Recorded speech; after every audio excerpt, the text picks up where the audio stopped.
Welcome into this carrier update. I'm Tony Mulvey, joined by Donny Gilbert. Donny, going to take a look at what's going, that upstream movement on the ocean, really kind of holding up. I mean, we've recovered from that Golden Week period, not all the way back to the peak, but not far from it. Given the conditions, we're pretty strong on imports right now. Yeah.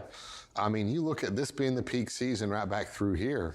There's really no peak. I mean, I think it's interesting. There's no real peak, right? We've kind of been at this level as opposed to like that was a peak season. Yeah. And it's just been pretty steady. We hit Golden Week, yes, and we've rebounded, and it's still pretty steady, but just a little bit lower down. You know, maybe the peaks here are hitting the troughs here. Yeah. But we're still, it's just been pretty flat and just kind of steady, which is, given the current conditions, I'd say it's actually pretty strong. Yeah. It could be a whole lot worse, it seems like. Yeah, right. I mean, when you think about it, from the demand side, like, and I think this goes into the freight recession as a whole, right? We came off this boom into a lull, which really hit earlier this year, or really bottomed out earlier this year. And then since then, demand is actually, both truckload and demand on the ocean has increased. Maybe it hasn't peaked, right? Or seen this substantial growth, but it's been this steady growth, which is probably healthier in the long run. It seems like we normalized after the big boom. Yeah, and we've come back and now we've found levels. It's not,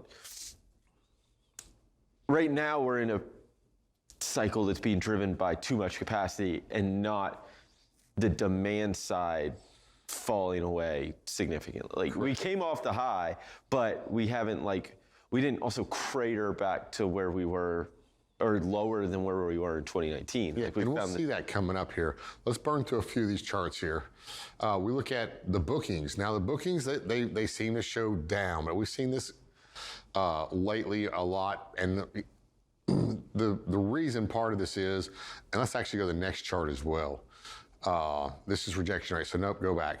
But the average days before they're actually booking these loads has dropped as well, because there's plenty of capacity on these boats now. They're not having to push out and book this capacity 14, 18 days in advance. Yeah. It's actually dropping down to like less than 7, I believe. So we're seeing this drop down. This is not really concerning. I'm not saying that everything's going to drop down. It's just that they don't need to book it well in advance for them to know the exact numbers of what's going on. That, and you're looking at a booking versus the number of TEUs, right? They're two different things. So booking is just that shipment. TEUs is the number of TEUs, but a shipment can have one. It could have half a TEU, or it could have 100. And very true. Like, so you could see bookings declining, but the size of the shipment's actually getting bigger. So you can actually see TEU volumes grow and booking levels dip, just based on how that dynamic works. Let's look at these rejection rates right quick.